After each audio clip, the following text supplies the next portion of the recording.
চরে ধরেন আমাদের অন্য বাড়তি খাবার খাওয়াই না, আমরা যেহেতু মেসালি খাবার খাওয়াই সবচেয়ে।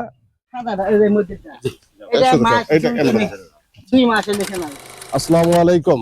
মহান রাব্বুল আলামিন সর্বদা আমাদের সকলের মঙ্গল করুন, এই শুভকামনা করে আমি এবি সিদ্দিক আপনাদের সকলকে স্বাগত জানাচ্ছি।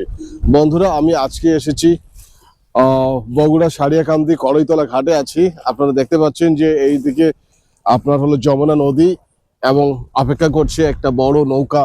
এটা যাত্রীবাহী একটা নৌকা। এই নৌকা করে আমি যাব আজকে চর মাঝবাড়িতে এবং সেখানে আপনাদেরকে সামনে তুলে ধরবো সেখানকার মানুষের জীবন জীবিকা এবং চরের মানুষরা কি ধরনের কাজকর্ম করে থাকে। এবং আমার একসময় এখানে অনেক যাতায়াত ছিল, তো আজকে আসছি মূলত একটা ট্যুর দেওয়ার জন্য এবং হলো অতীত স্মৃতিগুলোকে এখানে আবার নতুন করে একটু খুঁজে দেখার জন্য। এই জন্যই আজকে আসা। আপনারা আমার সাথে থাকুন এবং উপভোগ করুন আমার সাথে আজকে জার্নিটা। আমরা যাচ্ছি কড়ইতলা সারিয়াকান্দির ঘাট থেকে চর মাঝবাড়ির দিকে যাচ্ছি।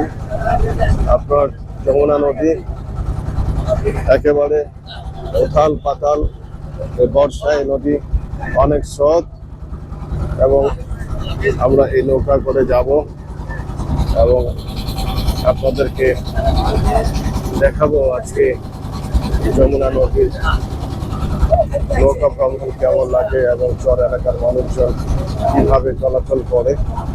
চলেন এবং আমরা দেখি যমুনা নদী।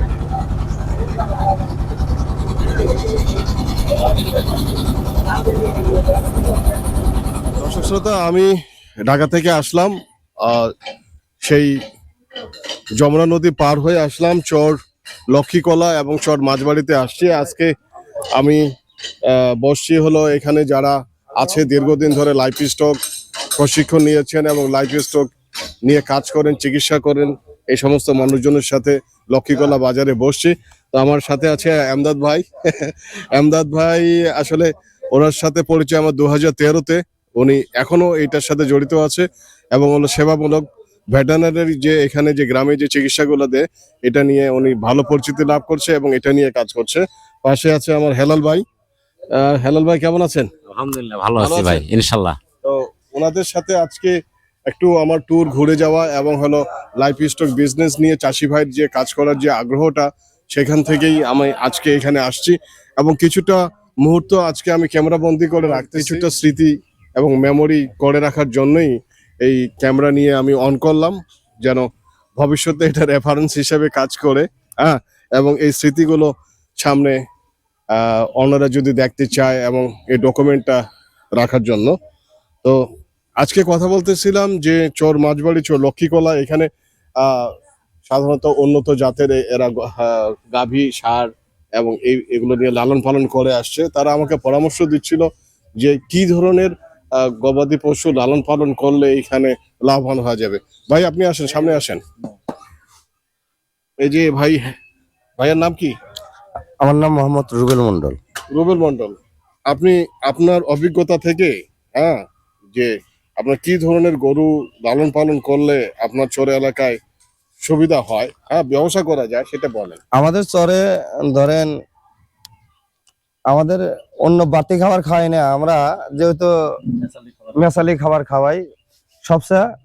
গাভী গরুরা আমাদের এখানে পাললে লালন পালন করলে সবচেয়ে উন্নতমান বেশি হবে। কি বয়সের গাভী গরু এটা? এটা ধরেন এই যে 4 দাঁত বা 6 দাঁতের গাভী গরু গুলো আছে, এইগুলা মানে ষাঁড় গরু বাঞ্জা গরু কিনে একটু ধরেন লালন পালন করলে আবার গাভী হইলাম তাই ওটা উন্নত মানে টাকাটা হার বেড়ে যায়। কথা হলো যেগুলো হলো হ্যাংলা পাতলা, হ্যাংলা পাতলা গরুকে এখানে নিয়ে এসে এখানে খাওয়া দাওয়া করে এবং তাকে ভালো পরিচর্যা করে 5-6 মাস আপনার লালন পালন করলে সেটা বিক্রি করলে বেশি লাভবান হয়, বেশি লাভবান। এখন অনেকে তো দেখি খামার করে ষাঁড় গরুগুলা করতেছে, এটার সাথে এটার পার্থক্য কি? মানে এটা অবস্থানগত পার্থক্য, মনে করেন যে আপনার চর এলাকায় এক্ষেত্রে এটা সুবিধা বেশি, না আপনার খামারে যারা করে তাদের জন্য ষাঁড় ঠিক আছে? চর এলাকায় হলো কি আপনার বাড়তি খাবারটা বেশি খাবার লাগে, আমরা হয়তো চর এলাকায় আমরা বাড়তি খাবারটা খাওয়াই না। আমরা সাধারণত যে আমাদের বাড়তি মেসালি ঘাসগুলো আছে এগুলো খাওয়াইলে মানে আমাদের বাড়তি খরচাটা লাগে না, সেই হিসেবে এটা আমাদের উন্নতমান বেশি হয়, লাভবান বেশি হয়। আচ্ছা আচ্ছা। এখানে আপনার যে গরুগুলো আমরা কিনবো সেগুলো গরুর কিরকম মূল্যে আপনার পাওয়া যেতে পারে? হ্যাঁ, গরু তো এক একটা এক এক ধরনের দাম, তারপরেও একটা আনুমানিক যে এভারেজ মূল্য কি ধরনের দামের গরু কিনতে হবে? 60 থেকে 65,000 এর মধ্যে কিন্তু এর মধ্যে কিনলে ধরে আপনি লাভবান হওয়ার সম্ভাবনা বেশি। সম্ভাবনা আছে। দর্শক শ্রোতা, এখানে অনেকগুলো সারাল গাভী গরু আছে। আমরা যেই বিজনেসটা সম্পর্কে আলাপ করছিলাম, সাধারণত এই জাতীয় সারাল গাভী গরু যদি কেনা হয় এবং এটা 5-6 মাস যদি লালন পালন করা হয় তাহলে লাভ করার সম্ভাবনাটা ভালো থাকে। আপনারা দেখেন এই সারাল গাভীগুলো, এরা এখানে মোট আছে হলো 5টা গাভী আছে এখানে। হ্যাঁ? এই গাভীগুলোর কথাই বলছে এখানকার কৃষকরা, এবং তারা বলছে যে এই জাতীয় যদি সারাল গাভী কিনা হয় তাহলে পয়সা করা যায়, লাভ করা যায়। আপনারা দেখেন এখানে এই গরুগুলো আছে। এমদাদ ভাই, গরুগুলো কার এটা? গরুগুলো আমাদের মন্ডল ওহো, আর ওয়াইফ এটা আচ্ছা আচ্ছা। এই চাচি এদিকে আসেন, ভালো আছেন?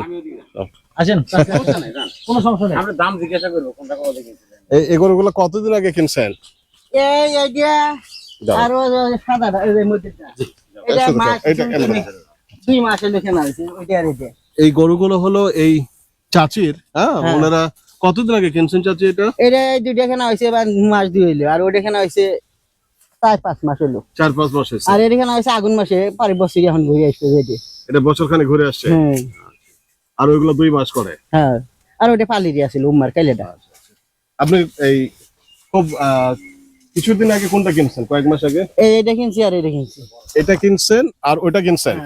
ওকে, এটা কি রকম দামে কেনা পড়ছিল? এটা পোষা 80 উপরে 5,000 পড়ছে এটা। আচ্ছা আর ওইটা হইলো ও আমি দুইটা মিলে কিনছি হইলো 2 লাখ 10,000 কম 2 লাখ। 10,000 কম 2 লাখ, হ্যাঁ মানে 1,90,000 মতো পড়ছে। দর্শক শ্রোতা, এই দুটা গরু পড়ছে। এগুলা কি কি মানে সারাল গাভী? হ্যাঁ হ্যাঁ। এটা কি মাংসের জন্য? না না না, এটা গাভীর দোস্ত। হ্যাঁ, এটা গাভীর ধরে আনছে, এটা গাভীর দোস্ত। গাভীনে ধরছে। ওইটা ওইটা তো গাভী, ওইটা 7 মেশা গাভ। এটা কি ওইটাও ভাই? 8 এটা কি ক্রস? এগুলা হলো শাহিওয়াল ক্রস আর কি। ওইটা হলো 8 মেশা গাভ। 8 মাসে গাভ। ওইটা 8 মেশা, এটা 7 মেশা। 7 এটা মাসে। 10-12 দিন ধরে আনছি, এইটা কাল ধরে আনছি। আপনার এই খামারে বাসায় কি সবসময় গরু থাকে? হ্যাঁ হ্যাঁ, সবসময় থাকে। ওনার বাসায় সবসময় গরু থাকে। আসলে এই বিজনেসটা কতদিন ধরে করেন আপনারা? মানে আমরা করে খাই, আমরা কৃষি মানুষ, আমরা করি তো এই ভাবে করি।